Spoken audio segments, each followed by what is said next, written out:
Okay, hey guys, today we are back to discuss climate science and its greenhouse effect, and once again analyze it in terms of ontological mathematics and basically debunk our entire modern education and science and peer review system. So there's this YouTube channel called 60 Symbols, and they presented how the greenhouse effect of climate science, which is, of course, the basis of climate alarm and all the climate policy and the CO2 vilification, how that's supposed to work. And they actually did a really good job, a really wonderful job at debunking themselves and making a mockery of modern so-called intellectualism. It's really quite funny. So let's get into it. So 60 Symbols. So of course the real site YouTube channel is Symbols, as in SYMBOLS. So I'm just having fun here. 60 Symbols clashing on the greenhouse effect. Okay, fine, good. So let's go. So, models the Earth as. The first thing, let's see how they model the Earth. Let's go and listen to this fellow. I thought I'd start by talking about what would happen if there wasn't a greenhouse effect, just to try and convince you that there is a greenhouse effect. Here's a picture of what the world would look like with no greenhouse effect. So you've got the sun shining down on the Earth. Okay, so you saw that picture, and you saw, so there's that picture, and then there's basically this picture at the very end. So how are they modeling the Earth? How are they modeling the Earth? They're modeling the entire Earth as a flat plane. Now, this is what sets them up for all later confusion, as we're going to see. So now, does it matter? Does it matter to model the whole Earth as the whole planet as a plane? Is that valid? I mean, you have two options, right? You have, yes, it's valid, or you have, no, it's not valid. I don't see how there would be an in-between. Maybe sometimes I don't see how that would work. Anyway, let's just go with yes and no, right? So yes, it matters. And why not say yes, it matters? After all, isn't that what we do in physics? We try to model what actually exists, what actually occurs, right? We try to model real things, don't we, right? And we're modeling here the interaction of sunlight with the Earth. So is it going to make a difference if that sunlight is falling on a flat plane versus on a sphere that has a day and night and a maximum directly under the sun around the equator at noontime? I mean, do these things make a difference in the way the climate's going to work, or don't they? I mean, if your answer is no, here's the thing. If your answer is no, then why not model the Earth as any arbitrary thing at all? See how that works? Does it make a difference to model the Earth as round or as flat when modeling the sunlight input and the interaction of sunlight and solar heating to the Earth? If the answer is yes, well, why not? Yes, of course. You model what is. You model what exists and what physics actually exists and what reality actually is, right? That's fine. You hardly need to justify that. If no, if your answer is no, it doesn't matter, then why not model the Earth as any arbitrary thing whatsoever? Okay, so it's pretty clear that it would be pretty ridiculous if we could model the Earth as any arbitrary thing whatsoever, right? Why not model the Earth as another star? Why not model it as a black hole?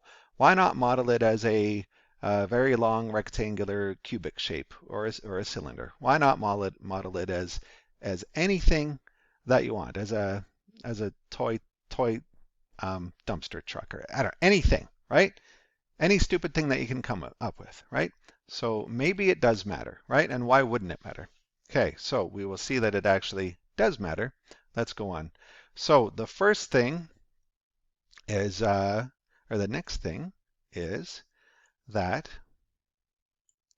they say that the Earth is not minus 18 degrees Celsius. So let's just listen to this. And if you stick the numbers in, it turns out that the temperature you get out is about 255 Kelvin, which is minus 18 centigrade, which is pretty chilly. And so clearly we're missing something. So that's like the default temperature that the Earth should be with the sun where it is, and absolutely, that's the. And in fact, clearly the Earth is not at minus 18 degrees centigrade. Okay, so he says the Earth is definitely not minus 18 degrees Celsius. And here's the thing. The Earth most definitely is minus 18 degrees Celsius. How do you get that number? How do you arrive at the number of minus 18 degrees Celsius? See, he's already lost track. So this is an astronomer, but this guy, I think his name is something Merrifield, is his last name, Merrifield. In any case, he seems to not realize or understand how this calculation of minus 18 degrees Celsius is determined. It's determined right down here you get this integrated flux of 240 watts per meter squared, given that should be the output of the Earth, given the solar input. I've shown that equation elsewhere in my books in various places. Basically, you have this equation, flux equals sigma times T effective to the fourth. So that's called effective temperature. So what does effective temperature mean? Effective temperature means it would be the temperature of a perfect black body if that black body emitted the same total integrated amount of flux or radiation as is measured coming from the Earth, right? So that's why it's called an effective temperature, because it's kind of like a fictional temperature, right? And when you compute that, you definitely get this value in the law of, as a result of the law of conservation of energy. That you definitely see with satellites that this is the average output of the Earth, 240 watts per meter squared, and that definitely is, via the Stefan-Boltzmann law, minus 18 degrees Celsius. That is definitely, absolutely the temperature of the Earth as measured from space, which is the only way that you could measure such a temperature using the Stefan-Boltzmann radiation law. So it definitely is. So why does he think it isn't? He thinks it isn't because even though he's an astronomer, he's still a scientist, and so he's a sensing materialist type. And so what he thinks is the Earth is the part of the Earth where he lives at, which is the bottom of the atmosphere, right? So because he lives at the bottom of the atmosphere, he thinks that the bottom of the atmosphere represents the whole Earth, and because it's warmer at the bottom of the atmosphere than the average, then he thinks that the Earth isn't minus 18 degrees Celsius. But if you measure from space, because this bottom layer of atmosphere that we live on next to the ground, that's not representative of the whole Earth. That's just where we humans live. But in terms of radiation, that's not the surface of the Earth, right? So if you go to outer space and you measure with radiation, which is how you have to do it, you do get that the Earth is minus 18 degrees Celsius. So the greenhouse effect is what exactly? This is really the meat of this whole presentation. Just watch what happens here. This is really, really amazing. To balance the F coming in, that means this layer needs to heat up to some temperature T0, so that the energy coming out is sigma T0 to the fourth. But because this layer radiates both ways, that also means it radiates back down again, an amount of energy sigma T0 to the fourth as well.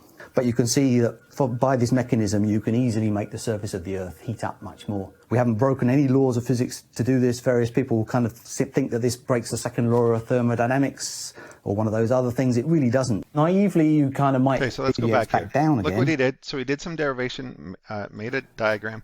So he's showing what should be physics. He's showing what should be some physics of how reality and the mathematics and the physics of the situation works, right? He's written it down here. He's shown the equations, and then later, elsewhere in the video, I don't have it here, but he works it all out, the math, and saying this is how it works and this is what existence is. But listen to what he then Various people kind of says. think that this breaks the second law of thermodynamics. Not here. Other things, it really doesn't. Naively, you kind of might think that this is how a greenhouse works, because a greenhouse is covered in glass. Glass has this property that it lets optical light through but absorbs infrared. So you could have a picture of a greenhouse whereby you've got the sunlight coming in, letting the energy in through it, and then it warms up the ground inside the greenhouse. That then re-radiates, but is trapped by the glass because it can't get through, which is very much like the picture we were talking about for the greenhouse effect. So he says, that's very much like the picture we just drew. Turns out that's not the main process in greenhouses. And people have even done the experiment. There are particular kinds of glass you can make which are transparent to infrared radiation. And if you made a greenhouse out of glass which is transparent to both optical and infrared radiation, if that was what was going on, the greenhouse wouldn't work anymore. So did you see that? He just, let's finish actually, let's just finish. To balance the F coming in, that means this layer needs to heat. It turns out a greenhouse still gets nice and warm even if you make it out of this special glass. And it's really because there are these other processes that transfer energy around, and in particular this convective thing, this movement of air, that's what really heats up a greenhouse. So did you see what happened there? He presents this, and presents this as the physics of how it should work. This is how the atmosphere should work. This is how a greenhouse effect should work. A real greenhouse should work. This is how this physics should work out when you have this scenario of a layer and another layer with heat coming in, or radiation coming in, and then you have shortwave radiation coming in and long wave radiation coming out. He's showing that this is physics. This is equivalent to like a free body diagram for Newton's laws, right? You're showing the forces on the body, and you're showing what will happen to the body when those forces are applied. But then what does he say? But then he says that that's not actually how it works. And he says that if you have a transparent layer up here versus an opaque layer, that it makes no difference. And that the real way that a greenhouse stays warm is by stopping convection. So what the hell just happened there? Which one is it then? Is this the physics of how it's supposed to work?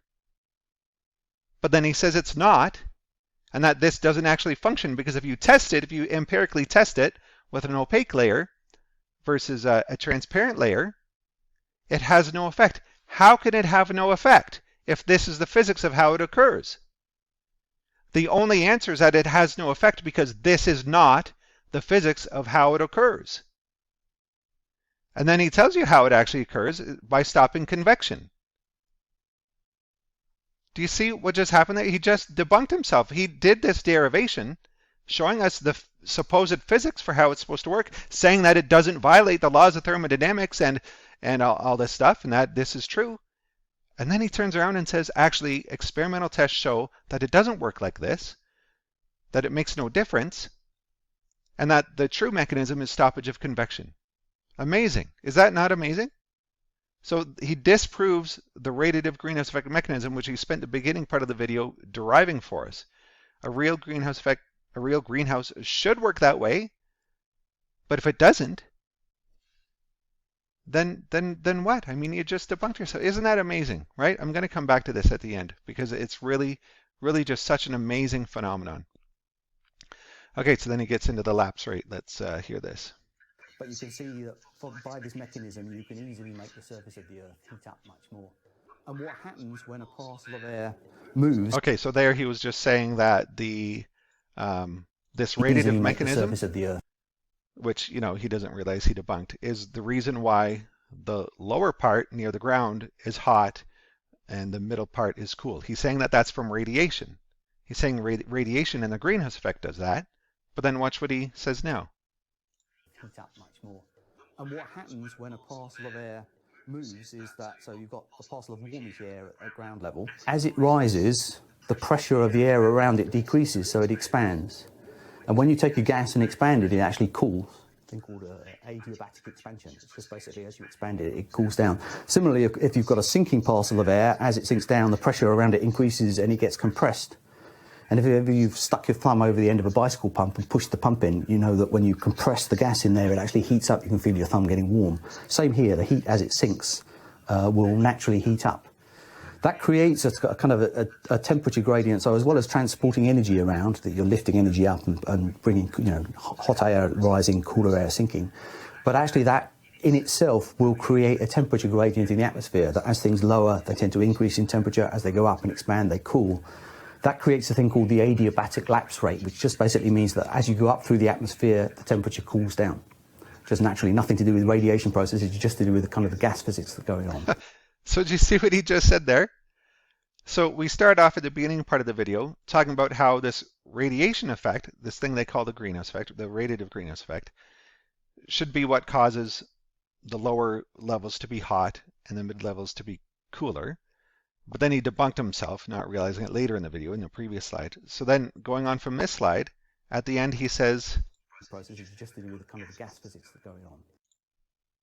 But as you go up through the atmosphere, the temperature cools down. There's naturally nothing to do with radiation processes. Nothing to do with radiation processes. He says it's nothing to do with radiation processes, but the whole diagram that he did earlier, the derivation of the radiative greenhouse effect, those little arrows with the photons and whatnot, shows that mechanism should be what creates the lapse rate, the temperature lapse rate. Lapse rate just meaning change, change in the temperature. Lapse, that's what lapse means, just means change in its temperature. The radiation effect should be what creates that lapse in temperature, that change in temperature. But then later on in the video, he says, no, it's the adiabatic effect that actually does that. The adiabatic effect where you get basically just from pressure, compression as air goes down, expansion as air goes up due to pressure changes. And that's what creates the adiabatic or the temperature lapse rate in the atmosphere. So again, he's just debunked himself without having any concept that he's done that. So the radiative greenhouse effect should cause the lapse rate, but then he says, no, it's the adiabatic effect, which is true. And the thing is, if there was a radiative effect that caused this warming, it should alter what is the adiabatic lapse rate, because the adiabatic lapse rate can be calculated quite easily, quite directly. I've shown it in other videos, a very simple equation. You can compute the dry lapse rate, and then in a paper I published a long time ago, just with Principia Scientific International, I showed that if you apply the concentration of water vapor at the surface versus at 10,000 meters where the concentration goes to zero, and you apply the rate of water vapor you need to get to have zero at 10,000 meters, you perfectly, like I was so blown away when I did the calculation. I was like, I did not expect that to work out. You perfectly calculate the wet lapse rate, the environmental lapse rate of 6.5 Kelvin per kilometer. You perfectly calculate it. So there's no signature of a radiative heating effect at all on the lapse rate. And you know, we're now finding consistency here, aren't we? Because if the radiative green effect doesn't exist, as he just, you know, debunked without realizing a couple times, or showed without realizing that a couple times, he debunked the radiative greenness effect, then you would find these results, right? But he doesn't seem to realize that. So astronomer forgets law of conservation of energy. If you were an astronomer, you'd refer to it as a photosphere. It's kind of the radius. If it were a star, it's the radius within a star from which radiation is escaping. But it's kind of it's that sort of last scattering surface. It's where the radiation can actually escape from. It's at a certain altitude, exactly. And that's the altitude at which you end up with a temperature of minus 18 degrees. All right, so now let's do the experiment of introducing more greenhouse gas into the atmosphere. So it's exactly the same story as before, that the radiation comes down, heats up the atmosphere. But what you can see is because there's now more red dots, you have to get higher up in the atmosphere to reach the point where actually you'll no longer have a red dot above your head. So actually higher in the atmosphere to reach the point where you can escape. So the only thing that's changed is the altitude at which you reach that point of balance where the radiation's getting out. And remember, that's the altitude that has to be at minus 18 degrees. Because the more greenhouse gas there is above your head, the further above your head that minus 18 degrees centigrade level is, which means when you come back down through the atmosphere, you end up with a higher temperature when you get to the ground. Okay, maybe that would work on a flat Earth. But if you were an astronomer, you'd refer to it as a photosphere. If you were an astronomer... flat Earth leads to neglect of ontological physics because he's using a flat line here. And so what's happening? An astronomer should understand, if he's actually an astronomer, as he claims to be, that the total energy isn't flux, but it's luminosity. And luminosity, you have to factor in the surface area. You have to factor in the surface area, the area over which the flux is emitted. So the flux is just the sigma t to the fourth term, but to get the total actual energy, you have to multiply by the surface area, which for a sphere would be 4 pi r squared. So now, if you have a flat Earth and this line is going up and down, that doesn't matter. But imagine that this is a section of a shell around the sphere. And now r is increasing because that's what that would mean. That line going up would mean r, the radius of the shell relative to the center of the Earth, is increasing. So r would actually increase if you moved up in the photosphere. And that, and so for the same temperature, would lead actually to a higher luminosity than before, which would mean you're actually getting more energy out than in, which would be a violation of the conservation of energy if the solar input is considered constant, as we always do. So because he did the flat Earth from the beginning, and he's comfortable with flat Earth, he doesn't realize that he's embedding another ontological error in the form of the law of conservation of energy and violating it, let alone the other self-debunks that they did without realizing it. So 60 symbols debunks the greenhouse effect. So what did they all do? They modeled the Earth as a flat plane, and this is what sets them up for all later confusion. As I've explained in my books, it's the core. It can really be identified as the core underlying error of everything. He says that the Earth is not minus 18 degrees Celsius when the Earth most definitely is minus 18 degrees Celsius. It's only warmer near the surface because the adiabatic gradient, which is entirely natural, it's not from a radiative greenhouse effect, and it can't actually be altered. Because if you did alter it, you would violate the law of conservation of energy, as we just discussed. He says that there is a back radiation radiative greenhouse effect, but then he shows that this is not how greenhouses actually work, and that greenhouses actually debunk that idea that he just derived and showed. He doesn't realize the self-contradiction he just put himself in. He says that the lapse rate is from adiabatic effects on water vapor. Now that's true, but the lapse rate should be from the radiative greenhouse effect, which he just derived and showed that this radiative mechanism should be what creates a warmer bottom of the atmosphere than the average.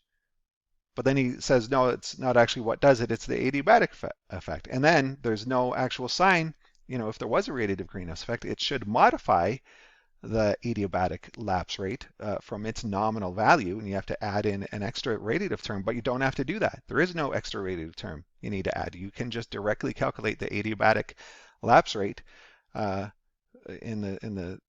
from very simple equation, from very simple first principles thermodynamics equations. There's no radiative effect in there whatsoever.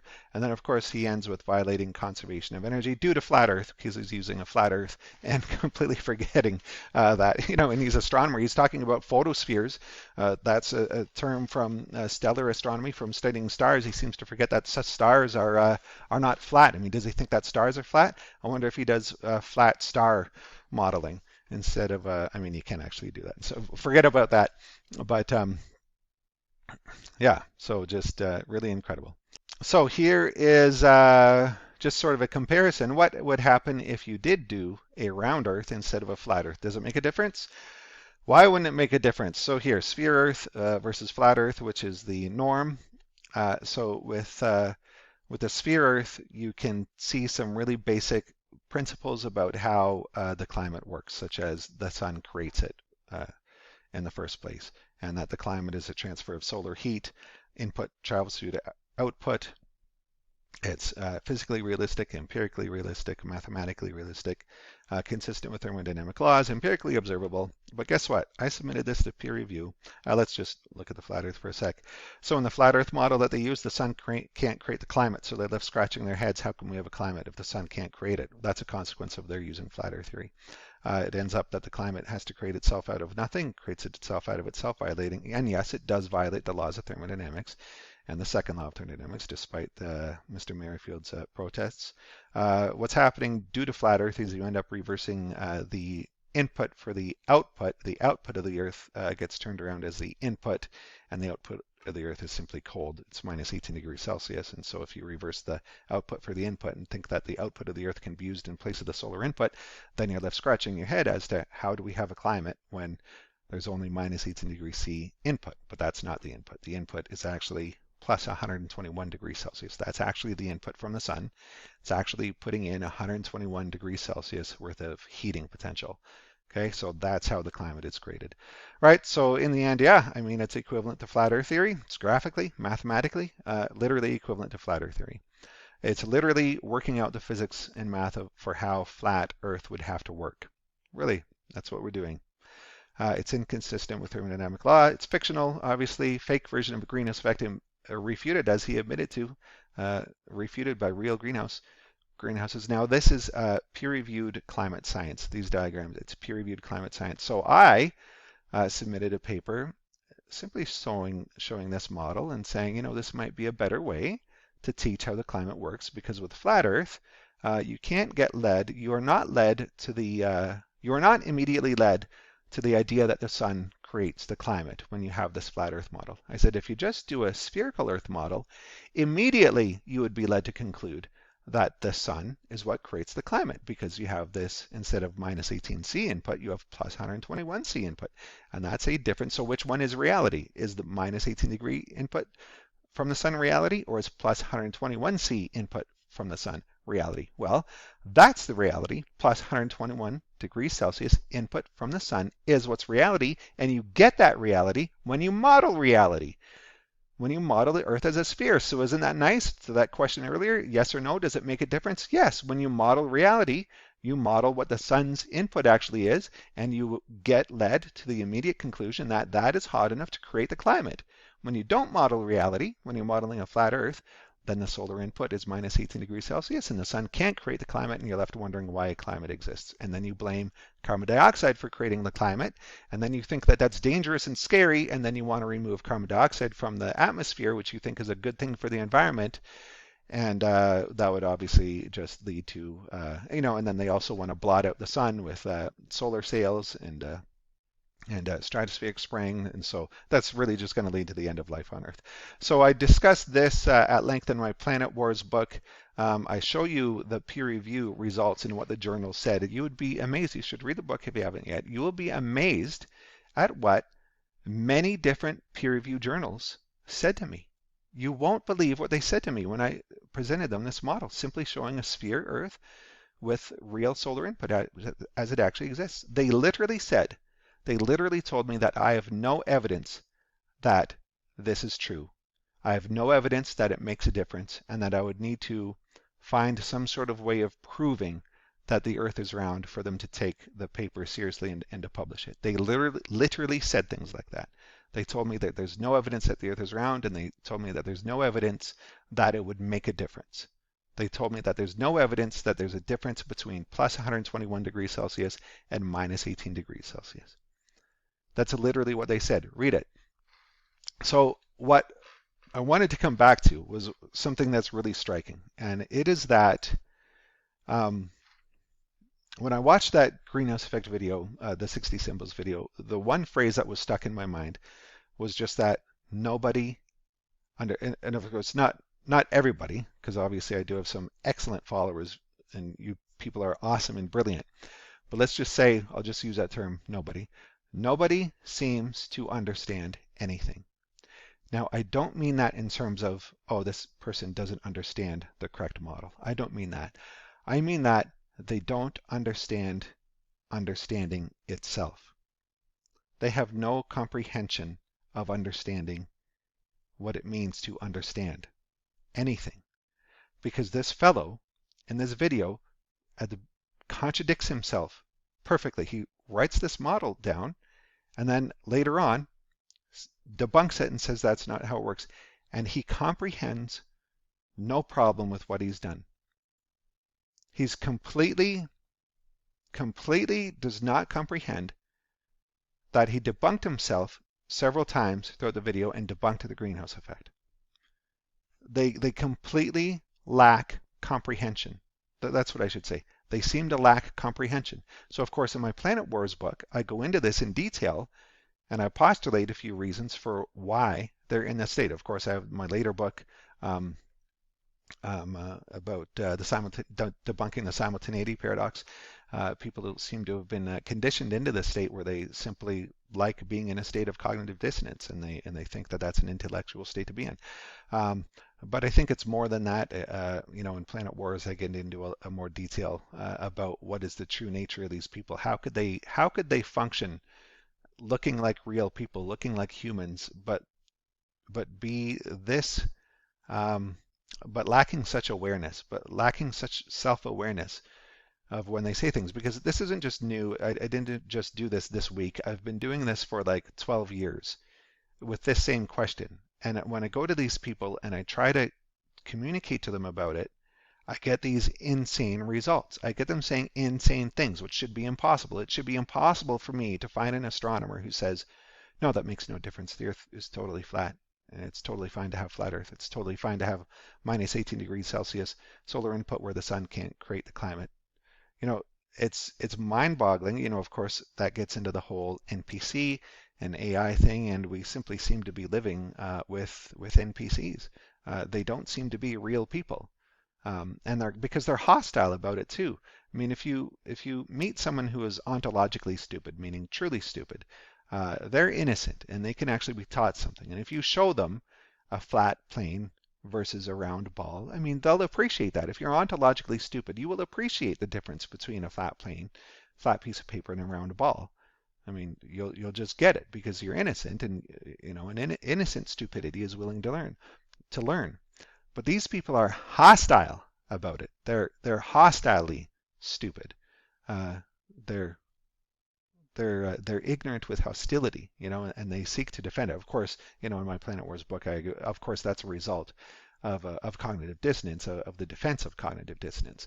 But it seems to be more than that. Anyway, if you haven't read the book, do read it, and go and read all my books if you like. So yeah, that's that. Pretty funny, right? Let's just back up. Okay, so I'll leave it there for the outro, and well, not that I have an outro, for the ending slide.